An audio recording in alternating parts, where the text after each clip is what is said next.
Welcome to Let Me Interject, live from Chicago. I'm your host, Nicole Adams, and today we're comparing Microsoft's two Dynamics 365 solutions, Business Central and Finance and Operations. Before we get started today, just want to thank our live studio audience for joining us here today on this lovely Chicago morning at the beautiful University Club of Chicago. We want this to be an interactive event, so if you have any questions that pop up throughout the course of the show today, please make sure you just pop those into the chat window, and we'll try to make sure that we get to them by the end of the show. So, without further ado, I'd like to introduce our two expert panelists today. Today we have Debbie Altham and Mike Lameau. So Debbie hails from New Zealand. She has she's actually outside of the Portland, Oregon area. Mm-hmm. She's been working with Dynamic Solutions for the last 20 years, helping companies deliver bottom line business value. So we also have Mike Lameau here. Mike looks a lot like William Dafoe. I'll get you Spider-Man. So Mike's actually based outside of our LA office, and he's also been working with Dynamic Solutions for roughly 20 years or so, and he likes to help improve the lives of business colleagues and friends. Perfect. Well said. Thank you both for joining us here today. Thank Debbie you. Altham is our finance and operations expert, and Mike Lameau is our Business Central. He will be representing Business Central as our expert there today as well. All right, so we're going to go ahead and get started today. So if you could please put 5 minutes on the clock, we'll hit our first topic, and then after the bell rings, we'll move to the next topic. So Debbie, let's start with you. Fantastic. Okay, so ERP has changed substantially within the last 5 years or so. And so if you're a company that has been running the same business solution for the last 15 to 20 years, you might be asking yourself, who moved my cheese? Yeah. Yeah. So it's really funny. If you look at the ERP that came before, we were always just focused on the forms. How do you put data in, right? Right. And the process within the forms. And we didn't really look outside of that. And I think what the more modern developments have done is move the focus away from that sort of rote data entry role of ERP, with far more of a focus on things like how you get the data out, what analytics you can get out of it, and less worried about just that chugging through the business processes. Not to say that that's not important, but our inventory min-maxes haven't changed in 30 years. A lot of that stuff just the same as it's always been. Right. So what we're doing now is we're looking at these business applications, and even the ERP terminology is sort of going away, right? So these business applications are far more intrinsic to the way you interact with your customers, you enhance the way you do your operations, you relate to the people who are using it and giving them better tools to do their jobs, and a lot further away from the stuff that we know we can do. We've always done it. It's not changed in many, many years. Right. Sure, smart sort of algorithms and the use of AI is taking us in new places with it. But ERP as we know it, I think, has changed quite considerably. Data, it's all about the data, right? It's all about the data. Deb, would you say that ERPs in the past were kind of, here's what we've done, this is a history of what our company's done, and here's where we are right now. Right. And it seems like customers now are like, that's not good enough. I actually need this software to help me predict the future and make decisions. Sure, and Mike, if you've been selling this for as long as we have, right? We used to say you're buying and investing in your ERP to add a lot of value to your business. Right. But what was happening is companies were not realizing that value. So they'd invest, whether it be $50,000 or $50 million into these business systems. And sure, they supported the business process. Right. But in terms of that huge monumental change in how they do their business, it was a real struggle for ERP. The other thing I think is that the boundaries have blurred, right? Yep. So when you're looking at your business systems working together, you want to connect that, what would be like pre-sales, yeah. the idea of your marketing, your your customer acquisition stuff. You want to bring that in and flow that customer experience from the acquisition all the way through to how you deal with them on a day-to-day basis.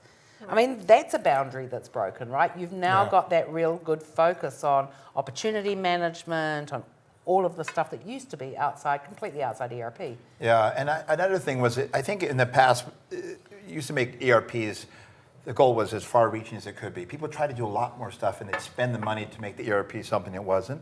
And I think where we are now, and I was talking to someone that has a separate system for field service, it sort of makes sense to let systems do what they're good at. If you've got a product design piece of software over there, you don't try to recreate that in ERP. Let the systems do what they're good at. And now the technology of interfacing, connecting systems, has gotten to a point where you can finally have that. You can have a best of breed and still have an effective solution. Yeah, Mike's right. I know that, for example, Gartner, who do a lot of looking at the way ERP's working, said, and this is many years ago, started to talk about the use of loosely coupled apps and the ability to bring those loosely coupled apps together so that you could have connections between let's say, your opportunity management, your customer onboarding process, your delivery process to the customer, which might touch through ERP, right through to the warranty and servicing of that customer. And they identified, I can't even remember the name of their terminology, but it was the loosely coupling of the right sort of apps, right time.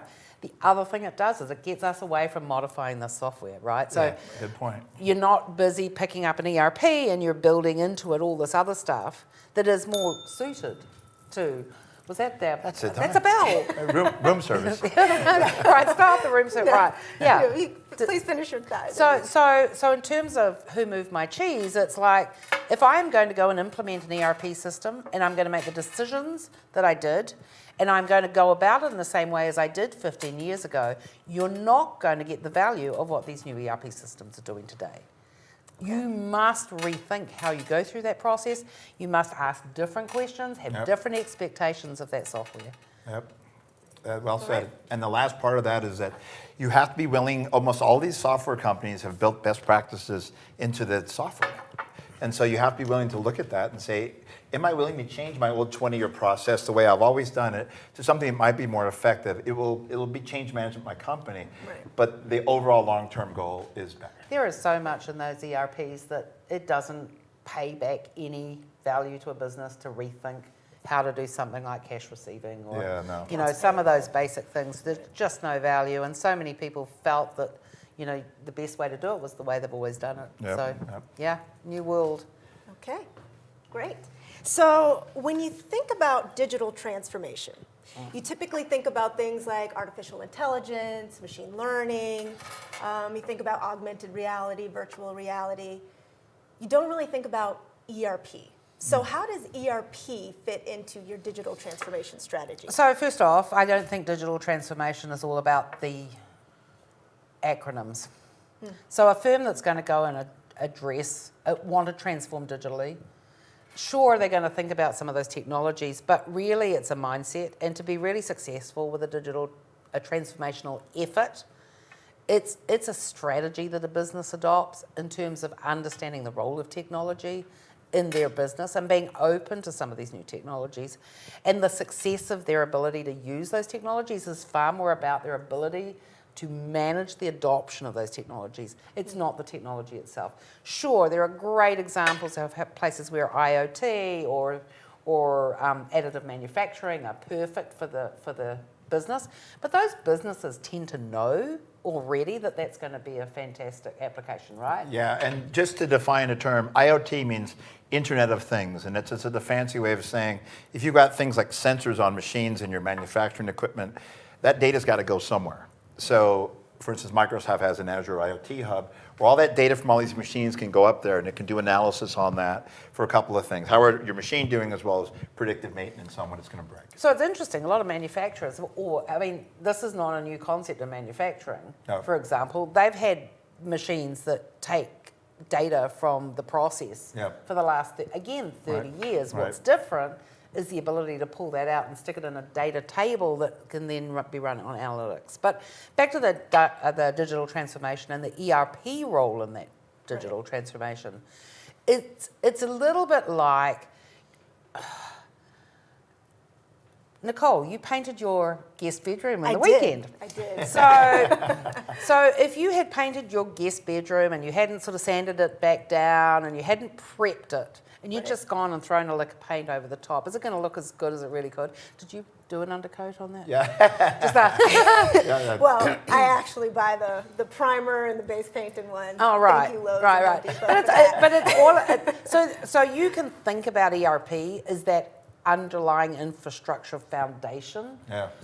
You know, maybe it's why would you paint your room if it had a great big leak in the corner, right? It's a little bit about busy going and painting something when it's got something fundamentally that hasn't been fixed that is going to, over time, destroy the value, right? So digital transformation, you can go out and do these wonderful projects around digital transformation and ignore your ERP, but what you're effectively doing is the equivalent of painting that bedroom when the foundations are crumbling.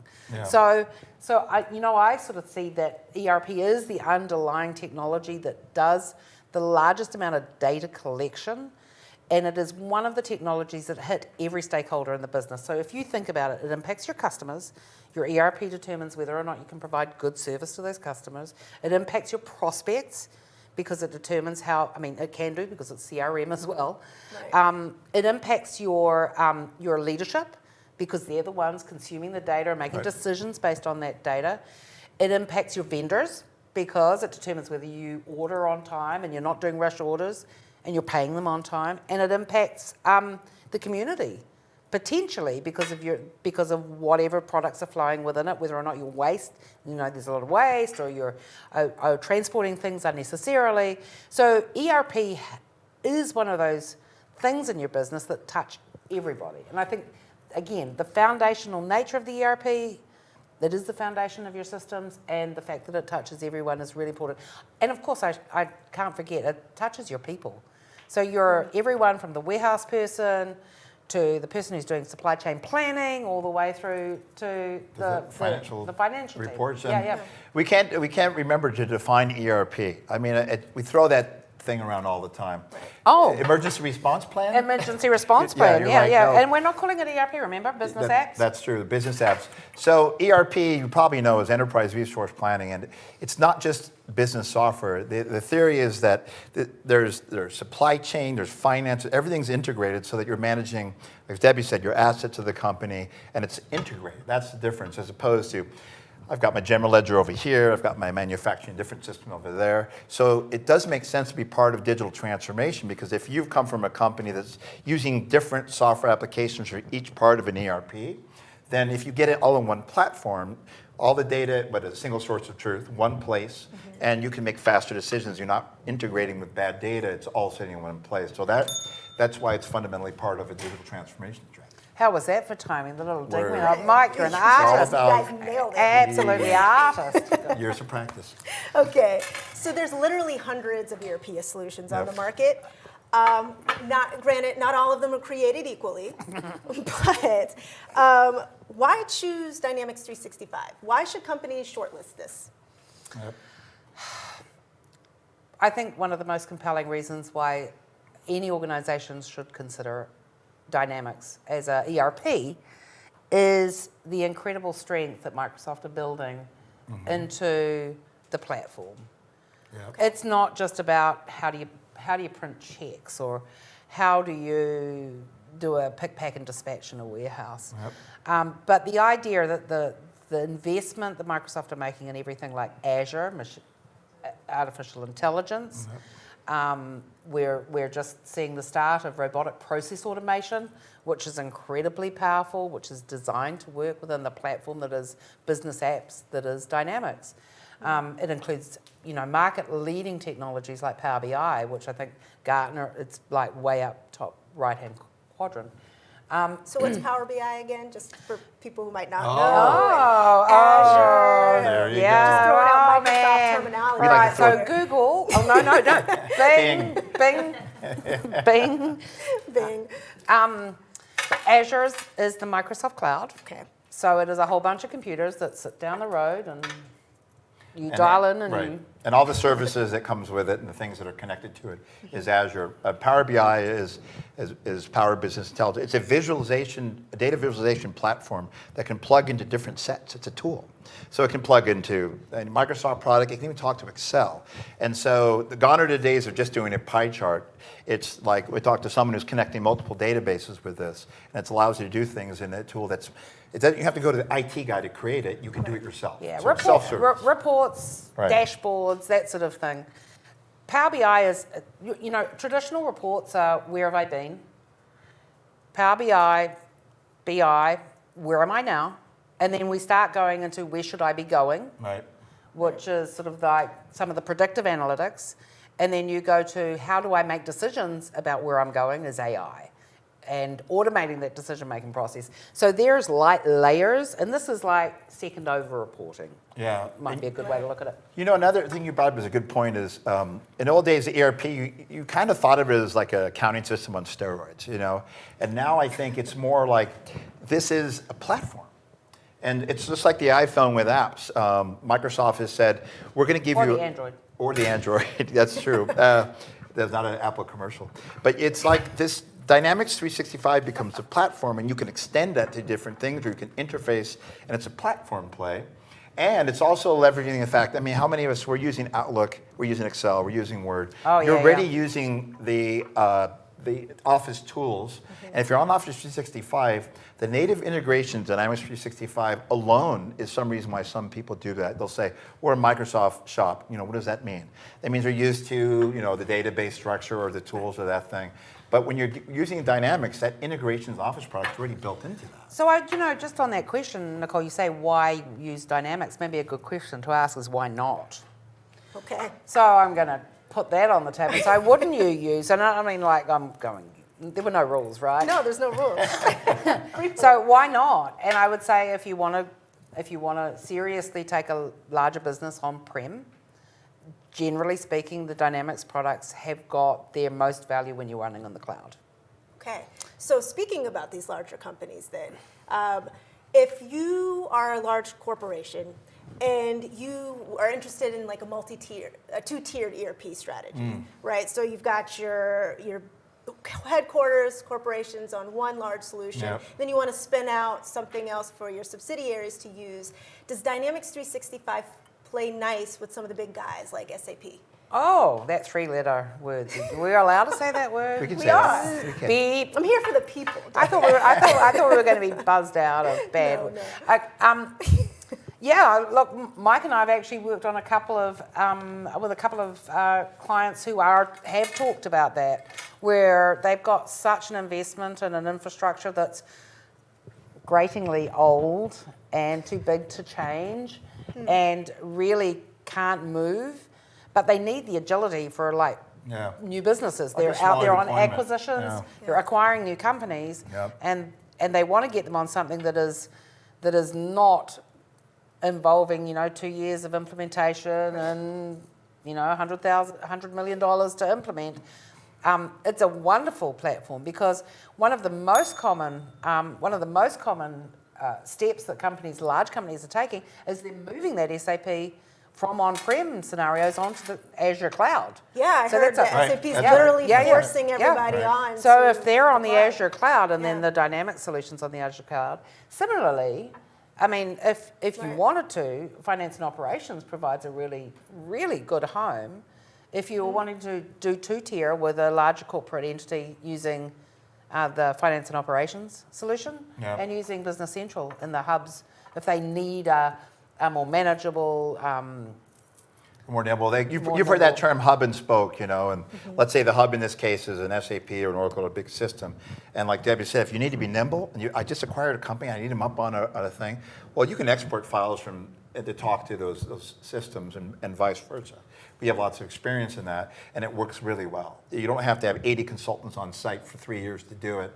And sometimes you have no choice. You have to get them up and running on something that's friendly.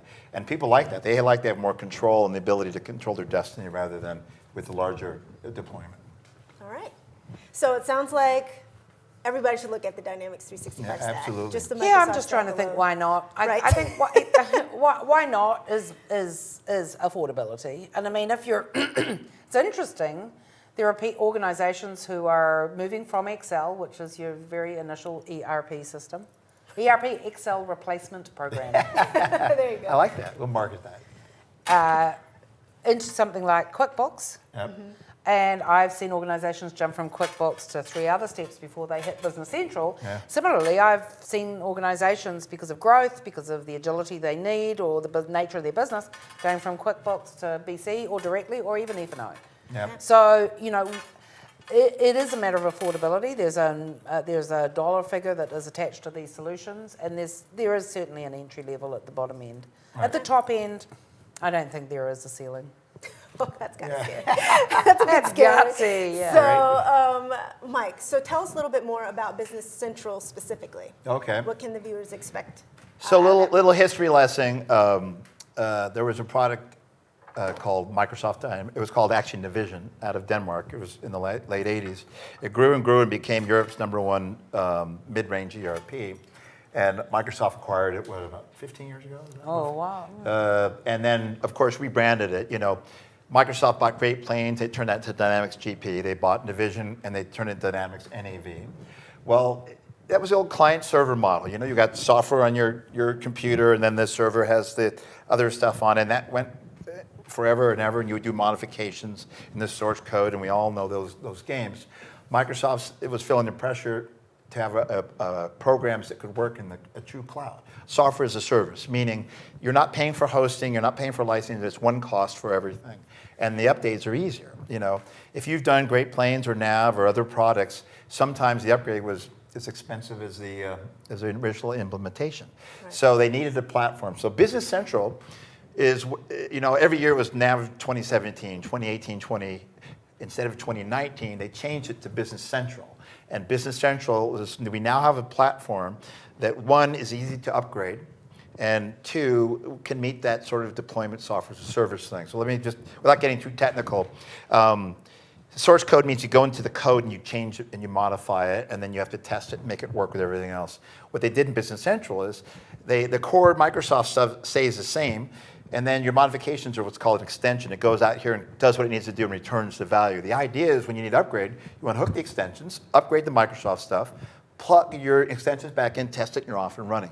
Massively genius model. And in doing that now, Microsoft's coming up with, 2 large updates a year, I think April and October, major releases. Yep. Okay. And then they have monthly cumulative updates, which are like, you know, service patches or fixes, or maybe some new functionality.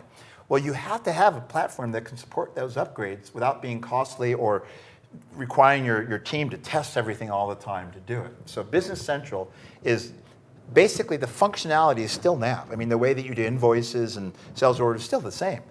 But the interface and the way that you use it and the way that you look at it, and you're using a web browser and you can upgrade it, that's changed. So it's the most used, Nav is the most used ERP on the planet, the number of users. So the audience that go into Business Central is massive, and now there's what, 4,000? There's now 4,000 customers already in Business Central. Probably more. And probably more now, and it's only been released for about a year.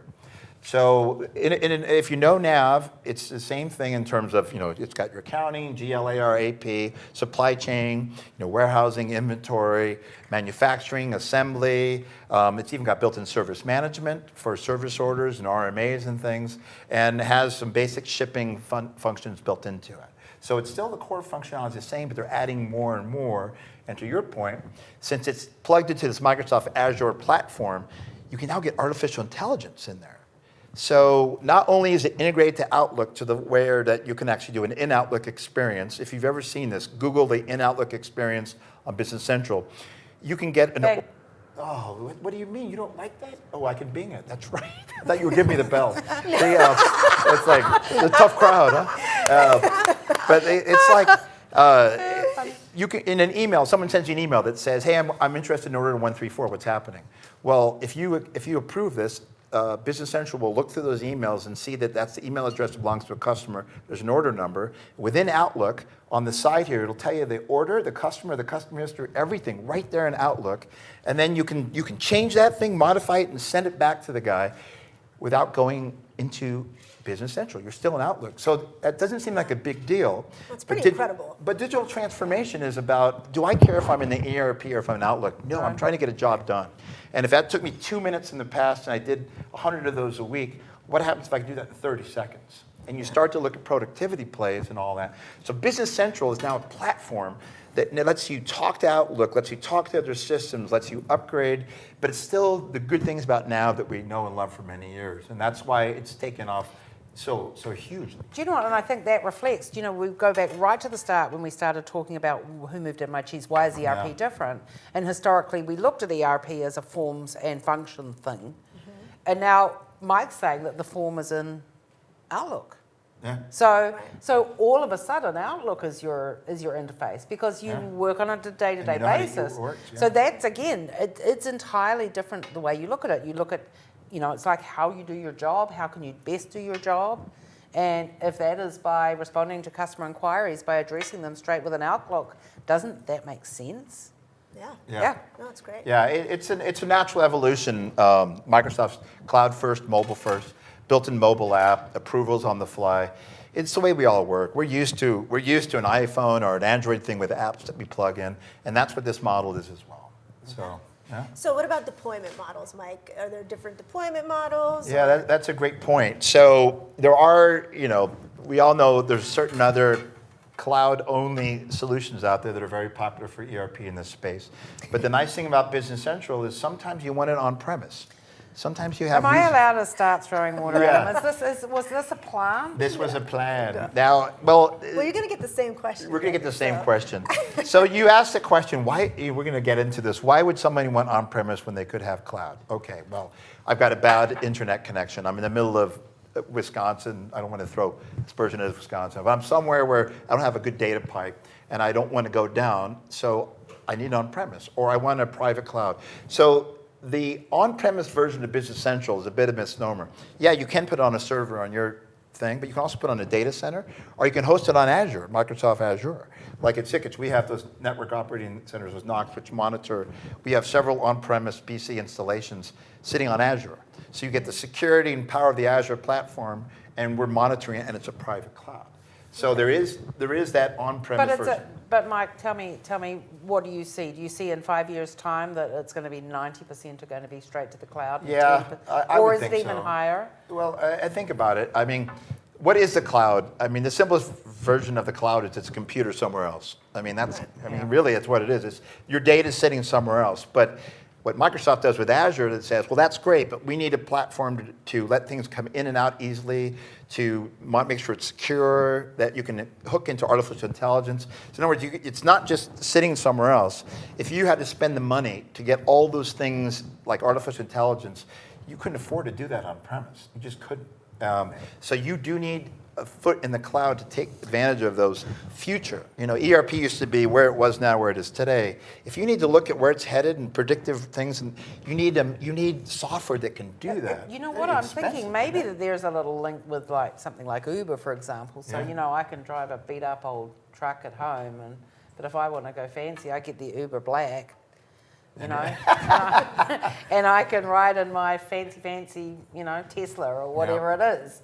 Because I can afford to do that, because I'm just, paying for what you're using. Paying for what I'm using, right? It's a great point. And so the SaaS version, which they'll call, you might hear BC Cloud is what they call that, to kind of keep it separate. BC Cloud is a software as a service version. It's a fixed price per user, which includes your hosting and your software and gets you the updates and all that. You still have to, do the testing and everything like that, but that's software as a service. So you can have a subscription monthly price that you pay for Business Central on cloud, and on the on-premise version, you can have a subscription option, or you can do the way you've been doing it, where you pay like 16% per year on your NAV kind of a thing, and you move to BC or GP or something like that. You can also do that for the on-premise version, either way. So I think actually one area too that.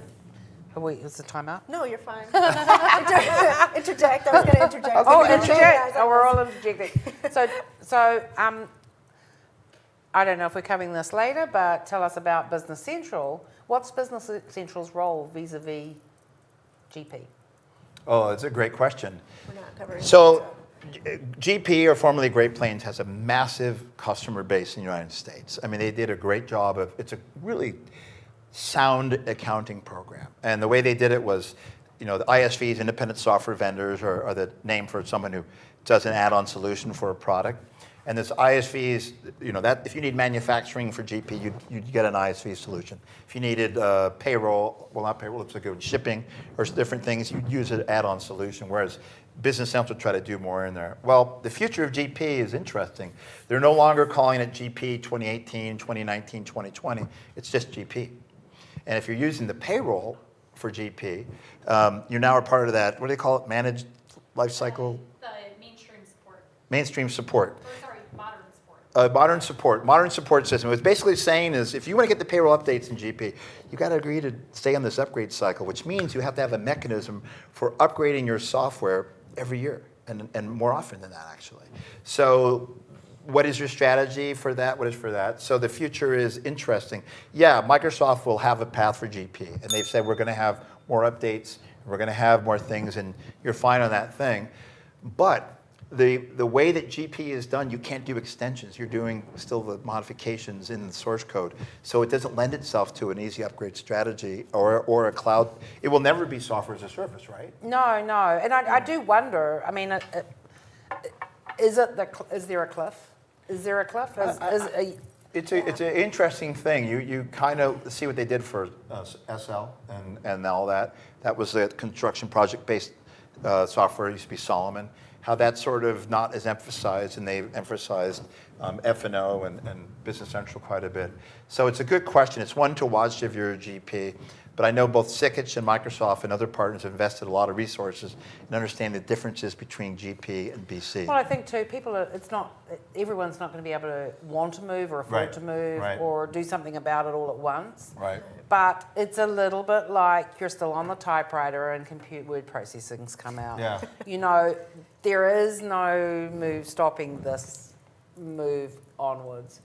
And I think that if anyone who's using the on-prem versions, and this goes where on-prem legacy versions of not only GP, but the other Microsoft solutions, SL, NAV, and AX, Dynamics AX, which is the predecessor to F&O, every one of those organizations should have a plan in place, because we've got things like extended support that is going to start running out 2022, 2023, those sorts of timeframes.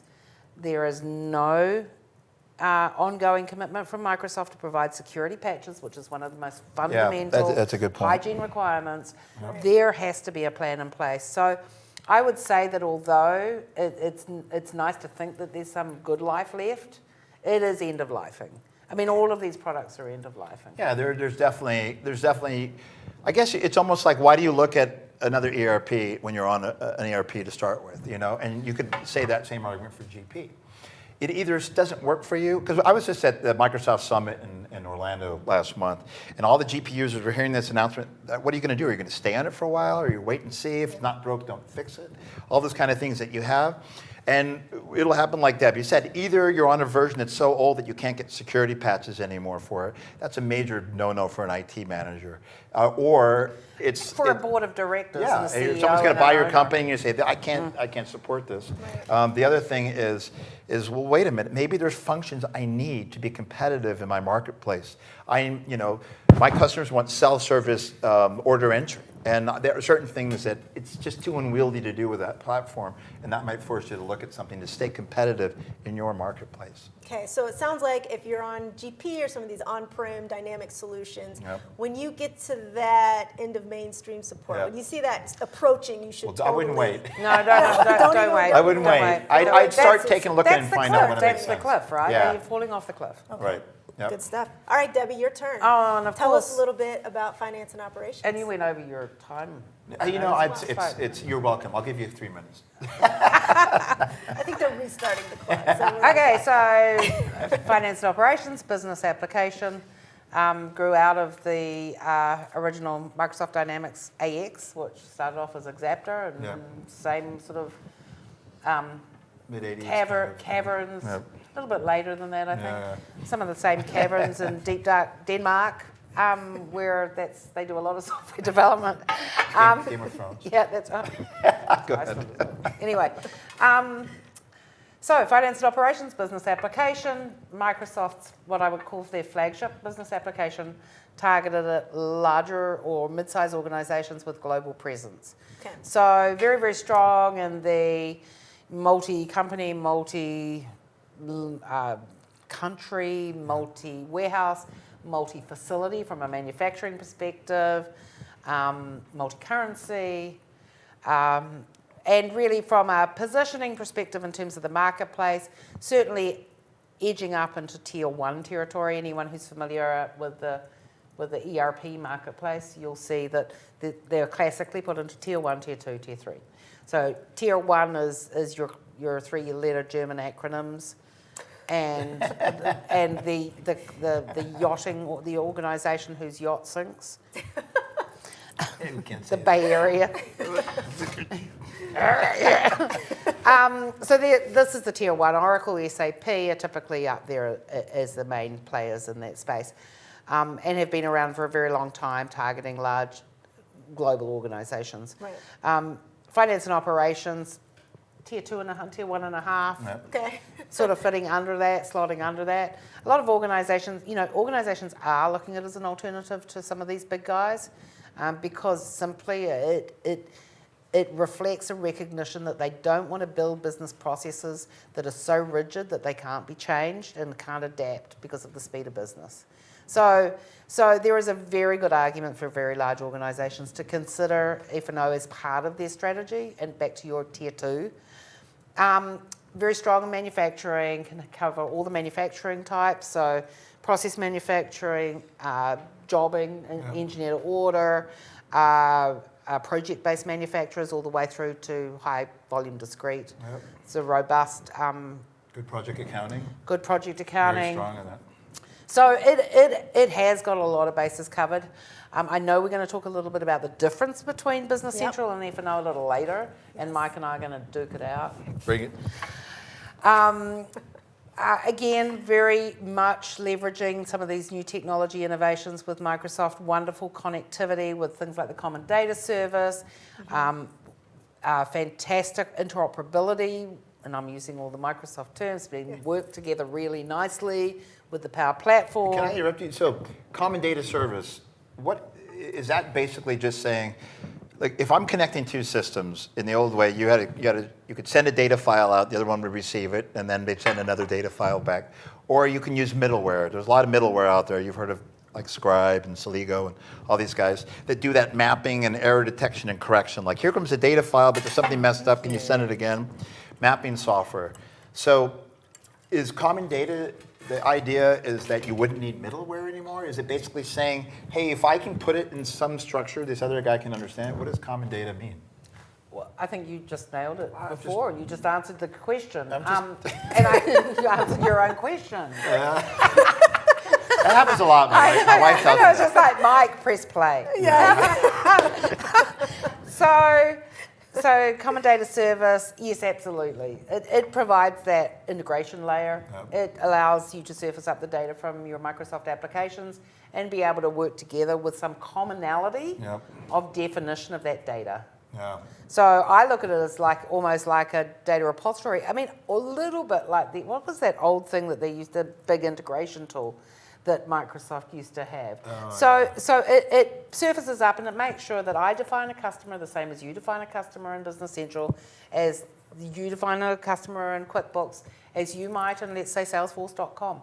So it provides you that way of having a common language that the systems can then talk to. Okay, so other business applications then work with this. Oh, So you and- can pop in and this is the Salesforce, one- CRM, all those things. I mean, And outside Microsoft. So Yeah, I think it's outside really Microsoft. important. And besides, we're Yeah. supposed to be talking about F&O now, and you've just completely derailed. I got excited. my pitch on it.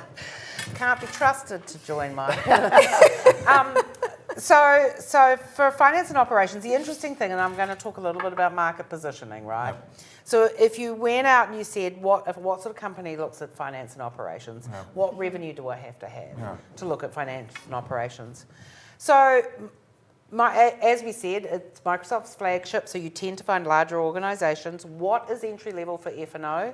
Could be as low as a $100 million revenue company with $100 million of revenue, I have implemented F&O or been involved in organisations who have got a zero revenue, who've used finance and operations. Yep. Okay. Equally Pre-revenue. speaking, which is pre-revenue biotech, Okay. have got no revenue. Yep. Right. All the way through to 2, 3, 4 and upwards $1 billion entities. Yep. But in terms of comforts, budget, it fits with the budget, it fits with their expectations of how to invest in that technology. Typically, you'll have an organisation who looks at maybe between $250 million and above is generally. But again, it depends on what they need. Mm-hmm. If they're very diversified and they need very deep functionality, let's say in some of these areas of manufacturing, you're better off potentially buying an F&O, taking an F&O strategy where everything's integrated than going the best of breed route, which may be using Business Central and having third-party ISVs add on. Okay. So from a positioning perspective, from a budgetary perspective, everyone can look online. I think it's pricing.microsoft.com/dynamics or something like that. You can see these are all advertised prices. So to give you an idea, We're going to talk about that later. we're going to be Oh. talking Yeah, about. we're gonna talk about All right. prices See, and I'm stuff. crawling Yeah, ahead. you're I'm just crawling getting ahead of crawling us here. ahead. That part. That. But it's interesting because, of course, that's how the position. Obviously, Right. pricing is part of your positioning. Yeah. Right. Yeah. For sure. So typically, Mike, I think when we talk about a same company and it's a BC and an finance and Yep. operations opportunity, Yep. you're looking at probably 2 or 3 times the cost. Okay. Yeah, that's So it's about as right. simple as that. And some people look And at about 10 user times- count. 10 Some people look times at the user count functionality. sometimes, right? That used to be a thing where you'll see Microsoft say that, hey, if you're under 100 users, you should look at BC, and if you're over that, you should look at that. But we've seen crossover all over the say. There's BC things out there that have 2,000 users, and we're working on a deal for F&O that's 20 users. So, But typically, know.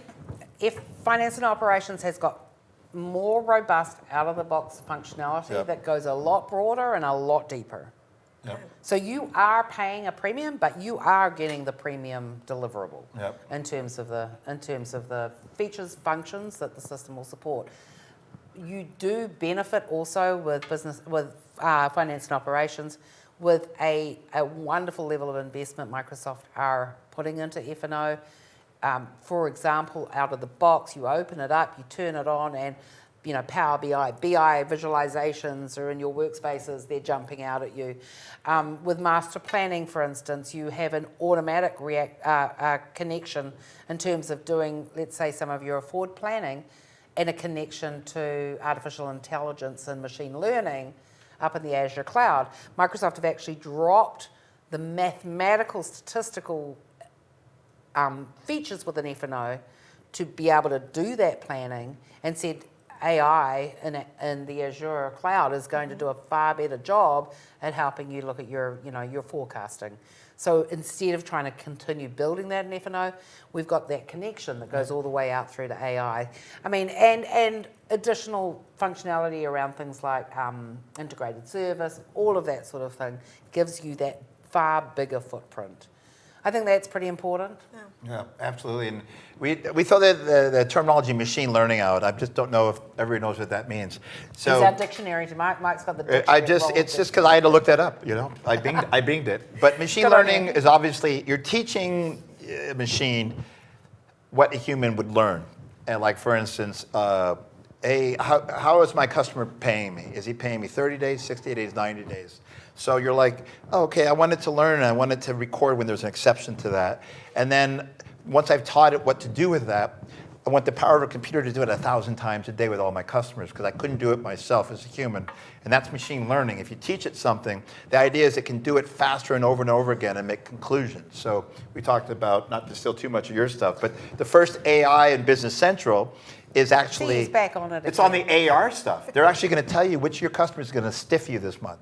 And that's based on what they've seen, machine has learned, what their payment history has been, how much they owe you over time, and it's going to say, you could focus on calling 100 guys, but why don't you focus on these 5 guys and call them? So I just wonder, again back to this positioning, you've got all this wonderful access to amazing new technology out of the Microsoft Dynamics platform. Right. So if you go back and you say, why would I just not buy Business Central, Right. save all that money instead of finance and operations? So what I would say is the business app is the engine room, right? It is the big, heavy load carrying, transaction centric process engine that sits on the bottom. Yep. So both Business Central and Finance and Operations benefit from all these wonderful technologies, but if engine size is important to you, then That's a great engine point. size is a good way to see the difference That's a between great the point. two. Yep. Oh, look, I think about all these wonderful things. Yes, right. Well, Analogy. so we've kind of touched on it then. The real reason why we're having the show today is to really find out what's the difference between these solutions, because they're both called Dynamics 365, they're both ERP solutions, they're both on the same Microsoft stack. So what's the difference? Why not go with the cheaper Well, version? it's funny because Debbie and I, we always talk about, because we've had a lot of customers come to us lately and say, I'm looking at both. Can you help me decide? You know, like what, and we do that service at Sikich. We'll actually, absolutely, we'll get your requirements and we'll tell you the pros and cons of each one. And maybe it's cost is a pro and con, maybe it's not, maybe it's your ability to roll it out and that kind of a thing. But, you know, one area that comes out very obviously is that in what was Dynamics Nav and Business Central, if you're just in the United States, a lot of guys use Great Plains, and that was very popular in North America. And if you're just in one country, people use Nav. But if you're in multiple countries, best practices in Nav and now Business Central is that you have a separate localized instance, a separate database for each country you actually had to operate in. And when I say localization, a localization is where you take the fundamental functionality of the software and you put something on there to satisfy a local requirement. Maybe it's language. Maybe it's regulatory, you know, I've got to submit my invoices to the government. Maybe it's taxation, you know, like sales tax in the US versus VAT in Europe. Maybe it's the way that you transact from banking accounts and that kind of things. Those are localizations. And so in Business Central, if you're in France and you're in the US and you are operating those things and have a financial regulatory thing, you need a separate database and a separate instance of Business Central to do that. And what if they're sharing customers and vendors? What do you do there?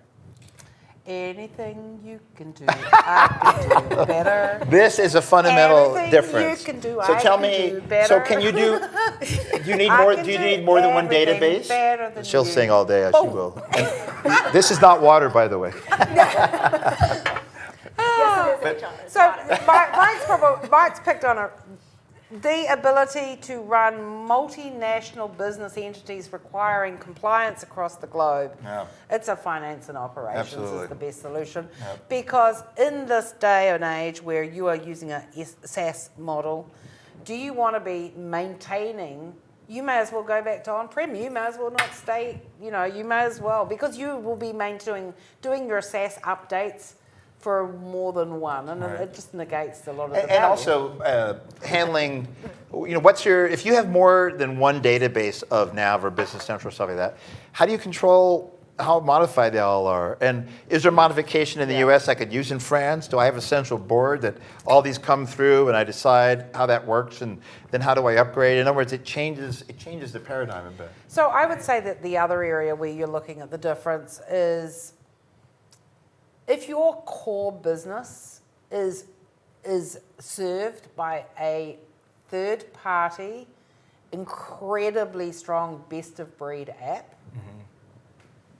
and that is where you get your competitive advantage from, and it's where you want to do all your investment, and your financial system and your operational systems aren't as crucial to your business success, that Business Central is a fantastic option because it's great for integration, can integrate with it all, and it allows and supports that best of breed. Yeah. Where finance and operations starts becoming a stronger option is when you need 4 or 5 of those best of breeds, Those little add-on things. those add-ons Yeah. to be able to lift the system up and meet those criteria, then it would make absolute sense that you would buy that all in one. Yeah, it's a great point. We So- had a recent thing where in BC it was going to be about 7 or 8 add-ons, and in F&O it was 2. Yeah. It just happened to be that what they were looking for, and some IT managers or CIOs at companies, they get a little nervous when you start adding on these different add-on solutions, because is that add-on guy going to commit to upgrading the product when it comes out? Are they going to financially be around? Do they have a forward strategy? And there's a little more risk associated with it Sure. when you add more ISV solutions. So I think that's a really important thing. The other thing, and this is where I think that it's important for organizations to realize, and maybe at first thought they don't, is when you buy a SaaS software, you are buying, in theory, probably the last software you will need to. You are not going to be left in the dark from a technology perspective. Microsoft, you are jumping on a treadmill now, and you're just jogging along, you're upgrading every 6 months, and you will be somewhere in 5 years' time. So the question I have for a lot of organizations, where are you going to be in 5 years' time? And in 5 years' time, you don't want to be up changing software in 5 years. No way, right? Right. So where are you going to be in 5 years' time? And are you choosing the right business application to support not your business today, but how your business is going to look in 5 years? Right. And most leaders will have an understanding of where their growth is coming from. They'll understand maybe, obviously there's always market disruption, which could completely throw everything out. But you are making a decision not for today. That is the most critical thing for organizations to think about. Do not think about what you're doing today and how you're doing it, and make your decision based on that, because it's incredibly short-sighted and you will make the wrong decision potentially. Unless you are a business that has no growth plans, you are going to do the same and you're not going to get disrupted and your head is in the sand. Yeah, you bring up a great point, because we've even had some customers say, I might go to BC first and then down the road go to F&O, even that kind of a thing. And you're like, you know how disruptive it is to do an ERP in a company, to implement it. It just is. It's outside of your daily job. You're now having to learn a new system, make sure it works, give your input in the front end for design and processes. It's disruptive. And you know what? I would make the comment that if you are looking down the road and thinking, I am building out a business support platform that's going to be there for my business in 5 years' time, you take your priorities and you start moving them away from how do I key in a bank rec? Right. And you stop looking at those day-to-day, step-by-step, small things that don't give you competitive advantage. Right. You can stand away from it. So Mike, you sort of mentioned this. If you said some companies are looking at, I'll get BC today and then maybe go to F&O at a later time. I mean, is there an easy transition to do that? Or it's a great question, and it's sort of like that GP to BC or GP to FO even thing. So Microsoft has provided these data migration templates for those products. It's for master data, customers, vendors, items, that type of a thing. When it comes to the customizations and the inner functionality of that, it's not always a one-to-one map, as Debbie's indicated. There's various different functionality. So you really do have to look like a new implementation. Okay. There is no easy button with this. Right. And the other thing is, if you were investing, be it $100,000 or $1 million or $10 million, you're investing money to take you somewhere new. You're not investing money to be in the same sort of thing that you're doing today. Right. What is your return on investment if you do that? So I think there is no easy button. It is it is generally 95-80% of the time it'll be let's sort of start from scratch. Yep. Now, it's not a start from scratch. There are ways that you can have your partner, like Sikich, invest a huge amount of time in speeding that process up, so there is not much reinvention. But it doesn't make sense at all to me that you're investing all of that money to be where you were yesterday and taking exactly what you're doing. Back to the idea that you are about to move into a new way of thinking about your business apps, and that pushes you into thinking about where you want to take your business, and that alignment between your investment in the business app and the business growth is the only way to justify doing these projects. Well, the other thing too is if you're on a system you've been on for a while, are some of those people still there that came up with the original processes, And has your business changed from Right. when you implemented the system? So, and as fast as the marketplace is changing, everybody wants the Amazon experience and all these different things. You need a nimble platform. You need a nimble thing. So it's a great thing. In the old days, they would pay system integrators like Sikich. They just give us money and we'd modify your software. Make it look like my old AS400 program. Okay, how much you want to pay me? Now, it's irresponsible to do that. The technology doesn't make recommending that make sense anymore. We're saying, hey, this thing's got all these great business practices built into it already. Are you willing to take a fresh look at your business and see how we could make the whole end-to-end thing make sense? That digital transformation. How are you using Outlook? How are you using the CRM? How do you guys use mobile? What's your e-commerce strategy? Now we look at an overall holistic strategy. It's very different than the old days of just looking at the ERP. And then it makes sense to do new implementation because it's a fresh look. And you've got new business leaders in your company that can look at things, and you said it perfectly. Where do you want to be in 5 and 10 years? And here's a question that people never figure out. What are your metrics? Like if I'm going to lose weight, or if I'm going to go on a diet, I know that I have a starting weight and an ending weight. That's kind of an easy one. But if you're a business, what's your before and after metrics? What are they? Is it your cash position, your inventory position? You know, in other words, what are those? Because those will help you figure out with us, why should you even do an ERP in the first place? All right, well said. So just a reminder to our viewers online, if there's any questions that you have that you'd like for us to address here live on the show, then please make sure you pop those into your chat window, and we'll make sure that we get to them at some point at the end of the show. Okay, so, all right. So are there any industry verticals that you would say Business Central or Finance and Operations play well in or better in than one? Okay, versus so the other? maybe I'll kick this off. Get a word in. You're the vertical. You're the vertical queen. Vertical queen. You are the vertical queen. All right. Could be worse things, I guess. All right, so yes, absolutely. It's interesting. The whole of Microsoft have always encouraged the partner channel to focus on doing what we do well, get really good at it, and make it repeatable. ERP projects can be highly risky. You want to work with a partner who's done it before and who understands your business. So finance and operations, for the purposes of specific industries, you have to look at the partner channel and across that partner channel and say, who is really good at doing this sort of implementation? Who can bring to the table experience in customers like me? Okay. So when I say F&O is very good at some industries, I'm going to talk very specifically about what Sikich are really good at. Okay. And I don't want anyone to think that that precludes Their industry.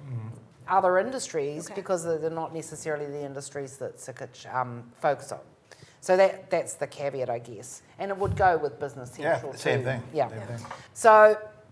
So we do a lot of work around in the industrial space, industrial equipment, industrial manufacturing, and project-based businesses. So this is businesses that make to order or engineer to order, that have some level of complexity in that process. They may do configure price quoting, some complexity around the sales cycle, all the way through to building and selling things that go into other businesses and then need being serviced and maintained. So that's something that's very specific around a strength in finance and operations. What we do is we bring to the table a couple of apps that underpin some of the additional areas, but it also uses the CRM or field service within CRM as part of that entire business process chain, if you like. Okay. So that's the manufacturing side. We also do a lot of work in distribution. A lot of it's business-to-business distribution. So, and obviously equipment and things like that fall into that place. Yep. So we tend to focus on industrials from one end to the other of industrial products. Yeah, and our team has plenty of experience. So I keep going back to definitions, but what is a vertical? So an ERP by definition is a general package, right? It's just got your accounting, it's got the things that every business has in common: inventory, bins and locations, and all those underpinnings are there. But if you're a particular market, like I'm real estate or property management, the best solutions out there in the past for nav were ones that didn't really modify the code too much, but it just sort of added on, layered on top of that because it was easier to upgrade. Now they're enforcing that. Microsoft uses AppSource. So it's almost like the App Store on your phone. You go there and you go, well, here's a core solution. I need a point of sale. I go to the AppSource and I plug it on. It's laying on top of that. That's way better strategy. So to your point, there are vertical solutions out there in the marketplace for both Business Central and F&O that cover quite a myriad of operations, from retail to property management to FDA type process manufacturing, all sorts of things that layer on top of that. And I think Debbie's point is valid. It's find a partner that has experience in that, that's been successful in that. Well, I think what we do, we spend a bit of time curating. So we will curate not only, we know that there is maybe this part of the business app out of the box that doesn't quite fulfill the needs. Right. We know that needs to be filled. We've seen it enough times of pain on our clients' faces when it doesn't do that. So what we've done is we've curated a way to address that. That may be by us building a small power app that actually just keeps that process aloft across the steps that an organisation might need to take. And we will, if necessary, curate an ISV. Or your own property, IP. But the other interesting thing is, and it's important, is that we understand enough to make sure that we can look at an ISV product. There might be, in the Business Central world particularly, right? Yeah. There's like maybe 5-10 different options in terms of how to do advanced warehousing, let's say. Right. So because you know enough, you can actually do the selection and pull the best of breed solutions into that overall model. Yeah, we were talking about different pack ship options and shipping integration options for Business Central, and we can help you vet that. But for instance, in the Business Central thing, Sikich has intellectual property or IP offerings. We've learned the hard way. There's no engineer to order is not a native thing of Business Central. There's the connection between jobs and manufacturing isn't really there. So we've created an engineer to order thing which addresses that missing link. We've also got some 3PL warehouse IP that we've done, which layers on top of that. As you said, we specialize a lot in manufacturing, distribution type scenarios, and engineering to order. We've got solutions and experience within Sikich to address that. And we have the IP that we can just plug in and update on top of that. Awesome. I think we heard the bell. You did hear the bell. So we're going to move on. So according to Panorama's Clash of the Titans, this is where they compare solutions like SAP, Infor, Oracle, and Microsoft for ERP implementations. They said that organizations that completed an implementation of a Dynamics product actually spent the least amount of money of the four being compared. So how much are we talking here? That's a good question. So, what are the typical budgets for an ERP project? You're kind of asking? For Business and Central. So Business Central. Business Central. We're seeing most of those implementations are typically between the 80 and 150K range is pretty average for an implementation. If it's more complex manufacturing, it could go up to the 250K range and above if it's more complex. Okay. Multiple locations and complexities at and multiple ISVs too. And multiple, right. If you have pulls it up. That's a good point. They're very specific ISV. Like for instance, there's no process manufacturing in Business Central out of the box. So you'd have to do an add-on for that, and there would be a cost associated with making sure that works. Whereas, is there process manufacturing in F&O? Yeah. See, that's another great differentiator. That's hybrid. Out of the box there. Purchase requisitions doesn't exist in Business Central, but it exists in F&O. So those are the kind of things that we look at. But so I'd say 100 to 150K, maybe 100, 200K is the most BC implementation projects we've seen. How about does that include the license as well, or that's are you just talking services. about services? That's just services. Okay. So user pricing, you can go online and see the pricing for Business Central. It might change by the time this comes out, but probably not. Per user per month. It's per user per month, and so you know what your fixed cost is going to be on software. And if you're doing a private cloud, you know what your hosting costs are going to be. And so you probably ask the next question is, after you've gone live, what's your cost? So there's two parts to that, right? There's the the changes and the support things that happen after that. But there's something else that comes into play for Business Central that you have to think about. And it turns out that not many partners know how to do this. So what happens when a new version, a new upgrade of Business Central comes out? What do you do? So Microsoft says, hey, guess what? I'm going to upgrade you in 60 days. Are you ready? Maybe.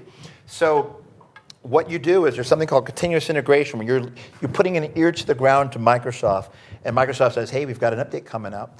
So what you do is you're basically paying a partner like Sikich to take that, put it against your instance, and identifying the areas that may go a little sideways because there's been a fundamental change. Recommend a solution, tell you what that is, and say, hey, we've got it fixed, you need to vet it. It's only these 4 things you got to check, but you got to vet it, and then you got to pick a date to go live. So it's nothing like those big spikes that you used to have where like you'd make a choice, I'm not going to upgrade the next 2 years in NAV because it's going to cost too much money. It's more like, it's just a very affordable cost. I would wonder, though, that the idea is, yes, sure, you're not doing those big upgrades let's say we did them. We actually probably do them every 8 to 10 years, but let's say you were doing it every 5 years. Yep. And let's say every 5 years it was going to cost you in the in the NAV world, $50,000 every 5 years. Right. What it's actually doing is it's not actually saving you that much money, because what you're doing is you're paying $10,000 a year. You're spreading it out. You're spreading it out. So it's taking the workload away from. But the interesting thing is it means that you can embed change into the organization better, and you are not having that huge number hits. That then you push and push and push and end up where you might be today, and you've got a 10 to 15-year-old system with no updates. Yeah, so that's a good point. So I would say when you're thinking about under the SaaS model, that those huge big upgrades, all you're doing is you're addressing that far more regularly, and the spend, I'm going to challenge that spend is that much less if you spread it over. It's more spread out. It's a good point, and you bring up 2 great points. One is from a CFO point of view, CapEx, OpEx kind of thing, trying to plan what's my spend going to be next year for my ERP. Well, it sure is a lot easier if you know you have a fixed per month, like a support type of thing that you can plan on. And not just that, but it's a great point. They're also releasing new updates every month, and new functions. So instead of learning 50 new things once every 2 years, I'm learning 1 new thing that might help me do my job better. So user adoption and coming up to speed on that, it changes the paradigm. And a lot of those philosophical points are pretty much the same with finance and operations. I would say that the one thing that we've done with finance operations, and the Panorama report actually was specifically related to finance and ops, because it was more looking at the higher tier products, is that because we focus on industry, because we've been up and running for a long time now with this, we're able to create a way to deliver that is significantly more agile, which basically builds in a lot of our intellectual property, all the things that we've learned, and creates a way of deploying these products that, instead of starting at the start and asking all these inane questions about how you do your business, we actually walk in and we say, we really sort of got a picture of how most people in your industry do their business. Not only that, but we're pretty good at understanding and predicting how you want to do that better. So here is what best practice looks like. Turn it on, throw in some of your master data and see how it feels for you. Now that harks back to agile principles, where the idea of agile is that you are bringing the user closer to the software a lot quicker. It's not consultants interviewing, then running away and configuring stuff in dark rooms. Yeah, that's a good little point. bit of black magic happening there, and then they come back like 3 months later, and you take one look at it and go, well, that's not what I said. Right. The idea is you get that in front of them quicker, and I think if we're comparing finance and operations to some of the other products, you'll find that maturity within the partner channel is driving quite a lot of that. Yeah, and you know why BC's been more cost effective to come in is we're having a lot of customers tell us, they go, we want it out of the box. We don't want to pay for those modifications anymore. I mean, the whole point of an ERP is that you can customize it.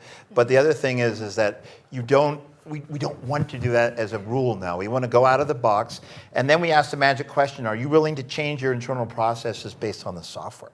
If they have to think about that or they're not sure, they may not be quite ready to do this modern way, because you've got to be willing to look at it a different way. And so those things keep the cost down. Out of the box and using best practices are the reason why Dynamics can roll out cheaper than some other solutions. Yeah. So Debbie, in terms of services prices for F&O implementation, how much are we talking? Well, how long's a piece of string? Entry, you know what, I may have seen the lowest entry point for a very simple ledger, 300. Okay. To the, I don't know if there is an upper limit. It very much depends. It depends on the scope. One thing I will tell you is that I think that, again, because of our experience in rolling these things out, we now know not to try and swallow the ocean. We are very, very cognizant of the fact that the effort and the energy of an organisation in this change management process is a lot to take on, and that projects should be always broken down into smaller, more digestible chunks that can be delivered faster and smarter in a shorter time period. That's the big difference. and that's also a perfect segue into our next question. Oh, Again, if we have any questions from the audience, if you're online and you're watching today and you have a burning question, make sure you pop those Just so long in as it's to not the for chat Mike. line. I have a question. I have so many questions. We have another question coming up. How long? Yes, because again, going back to that same Panorama Consulting report, Yeah. Microsoft had the shortest project implementation times Yep. of the other big three. Yep. They say, they being Panorama, are saying that that's because, the Microsoft partner channel is so amazing. So I guess I'm repeating that. Yes. Yeah, I think again, it's being smart about knowing that you can take pieces away and make them for later implementation, that you are not biting off more than you can chew. It blows my mind to think that there are projects that run more than a year long. And sometimes that's the case because of start times and financial year ends and busy periods and things like that.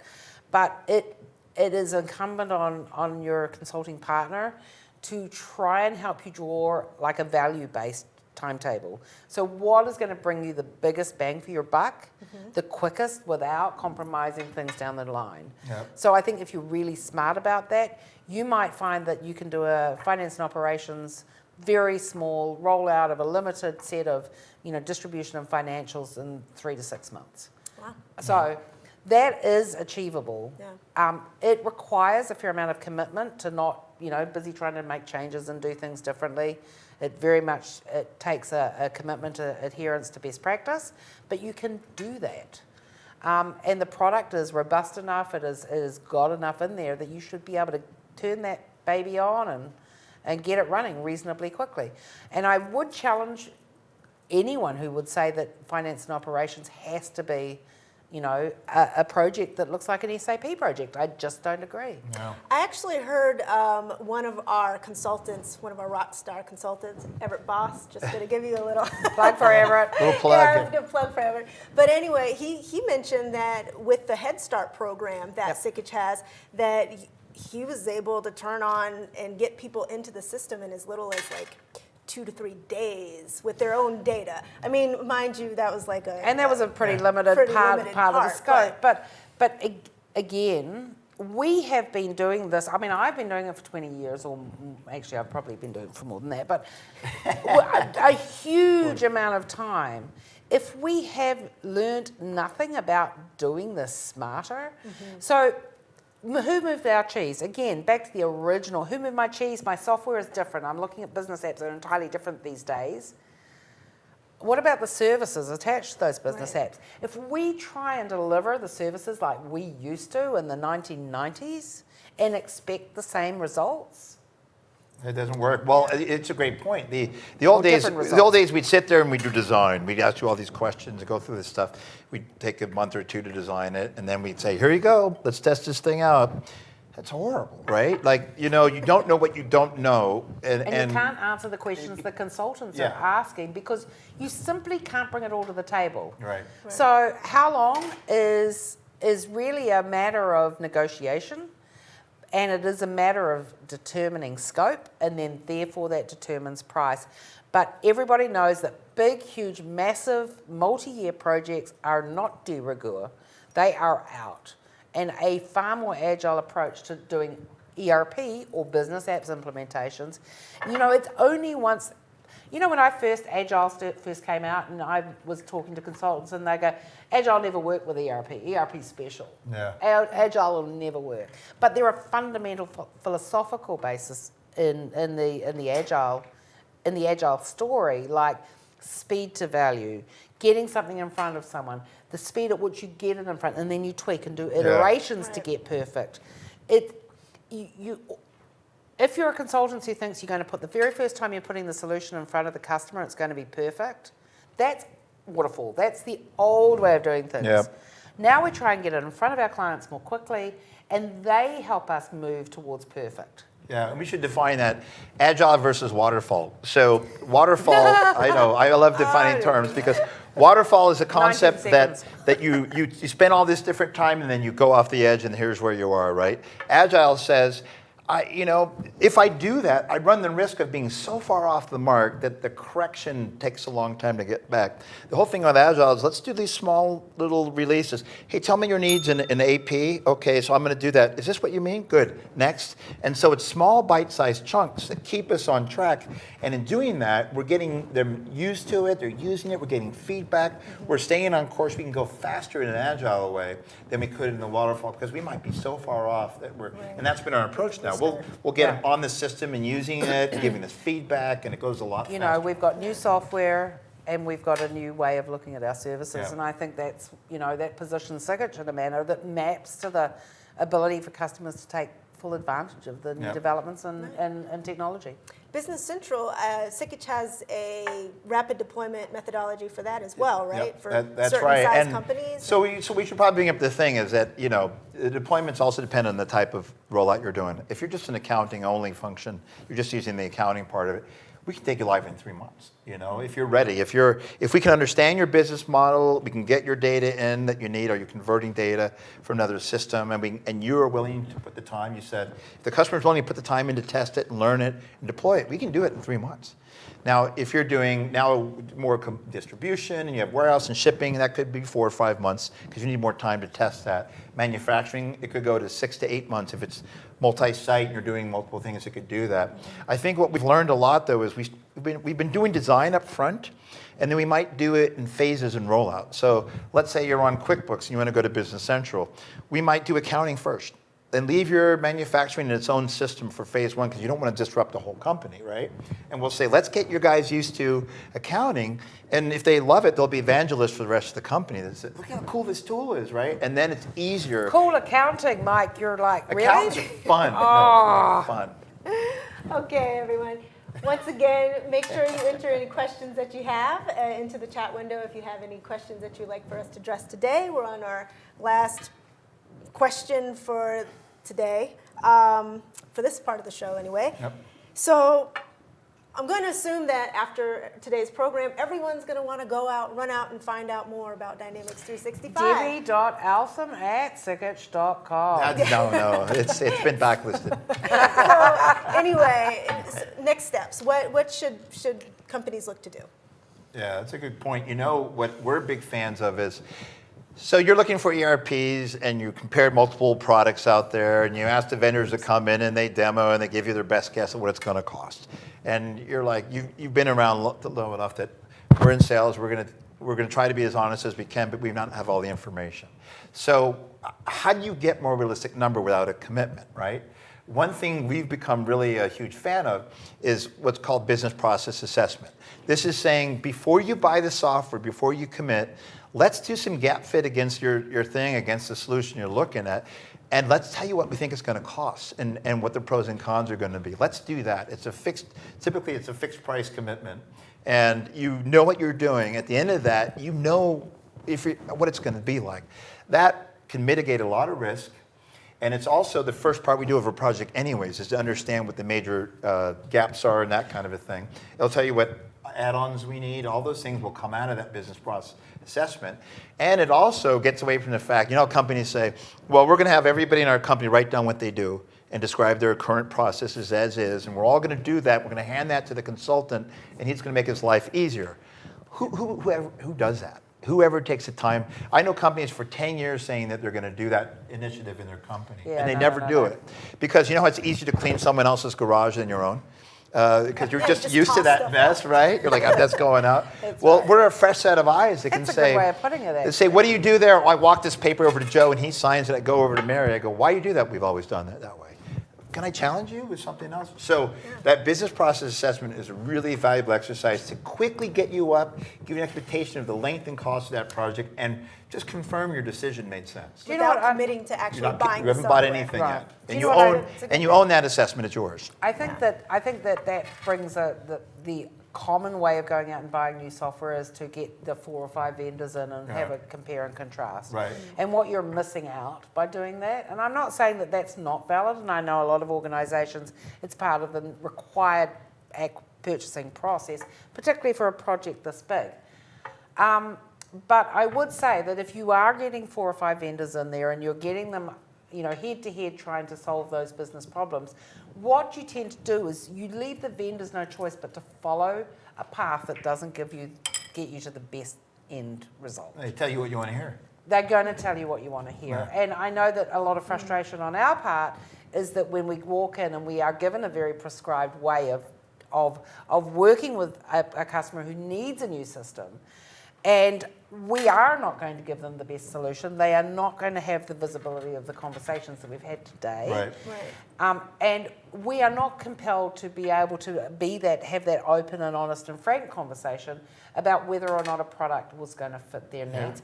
We are very clear when we go through these business process reviews on whether or not, Sikich have a portfolio of options that we can bring to these customers. Yeah. And I think that adds strength to us because we can walk in there and go, this is not the right solution for you. And we'll say that. We'll say this is not and the we're right. absolutely prepared to do that. Yep. In some cases, we're not the right partner for you.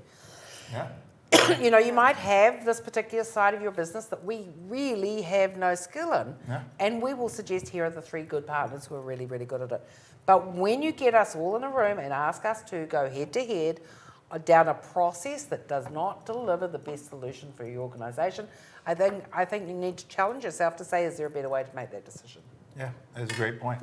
And that includes letting us do an analysis of F&O versus BC. It's come up a lot lately. Yeah, we do that all the I'm on time. GP right now. Which one should I look at? Or I know I want to go the Microsoft solution, but which one? We can do that because we can contrast the differences. We know where we've been successful at, and we know the pitfalls as well. All right. Well, we're going to go ahead and move into the questions from our audience. I've been told we don't have a whole lot of time here, so we could be brief but thorough with answering. As always. I think it would be imperative. So Jasmine from Hammond, Indiana asks, I'm currently on Dynamics GP. What does moving to BC look like, and should I? So it's a great question. And what we found out in moving, we have a special unit at Sikich that focuses on GP to a Business Central transitions. And there's 3 areas you have to be concerned with. One is there are functional differences in the product. Like there's things in GP that don't exist in Business Central. The landed costs and different things like that, just statistical accounting, things that don't exist in Business Central. There's ISV or add-on solutions in the GP world that don't exist in the Business Central world. And then there's probably customizations you've done in Great Plains that must have had some reason for that maybe hasn't been thought through, or maybe there's a better way to do that. So, and the last fun thing is, what about data migration? What do I do with my data that's sitting in GP? And do I put it all in BC? So what we do is we look at an approach. We try to get an idea of where you're at on that. So the idea is what it looks like is we approach all 4 of those parts to the gentleman in Hammond, Indiana, which is not too far away, hopefully. Is we look at all those component parts. Is it highly customized and why? What version are you on, and what does that path look like? Can we use Microsoft tools for data conversion? What add-ons are you using versus what's available in Business Central? And what are you going to gain or lose in that process? Is there anything when we go to that thing that you have to have that doesn't exist? That's what we look for. And what we do is we do a report, we look at everything on that, we come back to you and say, here's what you're going to get, here's the changes you have to make, here's what it looks like, here's the gaps that we haven't found a solution for, and we work with you to see if that makes sense for you. And that's I think the only way to approach that thing is really look at those It component depends. parts. So what was Yeah. the original question? Should I look at Business Central and why? What does moving to BC look like? Yeah. Which I think we addressed. And Yeah. then And should what? I? And should I? Yeah. I think it's definitely something you need to look at moving off GP. Yeah. I mean, Yeah. and Business Central is an absolute. Yeah. There are actually some financial incentives. There are, Microsoft and that's a putting- great point. Yeah. If you're current on your enhancement fees, paying the Microsoft renewal fees per year, You get Microsoft's some offering a healthy. If you do the on-premise version, I think they're giving 3. Oh, by the way, that's another thing that's changed in the GP and NAV thing. It was concurrent users, right? Those are seats in the system. Like if you had 20 concurrent user licenses in GP or NAV, then the 21st guy that goes to get on couldn't get on. In the new version of Business Central, it's named users no matter what. There's no base software anymore. You only buy users, and all the software is kind of incorporated in the cost of those per user thing. So you need named users. So you have to figure out how many named users do I need based on the concurrent user model. And then if you're doing the subscription thing, they'll give you like a 40% discount on that subscription price. Up to 40%, Up to I 40%, believe. depending on the deal and where you're at. So there's a financial incentive in doing that so you don't lose your investment. And then it's the same thing, the Microsoft stack and what we're familiar with on those systems and what we can help you with. Some ISVs are in both Business Central and GP. So, the Avaleras and the sales tax, different things like that. We have experience with those things, and so they cross over really well. Okay, so Beth from Boston asks, did I hear that the end of life for GP is 2023? Oh, I didn't say that. Is Microsoft watching this? Yes. I don't know. They haven't announced it. No, No, they end of haven't life for even- Dynamics, for AEX, I believe end of extended support. End We're of looking at extended 2023. support. Yeah, yeah. And for NAV, NAV 2009 as well. That will be available Yeah. by So then. I think, Beth, it would depend on which solution Yeah. you're currently on. So if you're on GP 2010 versus Yeah. 2013, Right. Yeah. You can check the mainstream support. So if you want to pop that in to the chat box, and somebody would be able to give you an idea Yeah, we can of tell you. when There is that solution reaches end of mainstream support. there is a thing up on the Microsoft, you can go out in there and check the support expiration dates for every version It's a of moving, every one of them. it's a moving window based on what version you're on and when that came out about when it's end of life. So you need to look at that version that you're on and see that. Definitely. And so it seems like there's a lot of GP questions, so I'm going to go ahead and plug our last GP series. So if you didn't get a chance to watch it, there was a Let Me Interject series that was specifically about moving from GP to Dynamics 365 or to finance and operations. And Mike and Debbie were excellent at answering some of the questions that a lot of our clients ask, because we do have a lot of GP clients. And so we're definitely committed to making sure that you get to the right solution that's Right. fit for you and your business, so that there's no issues there. Yep. So I believe that's all the time we have for today. I just want to thank you all again for joining us. Thank you to our sponsor, Microsoft, for tuning in today and for helping to sponsor this event. And we thank you very much for your time.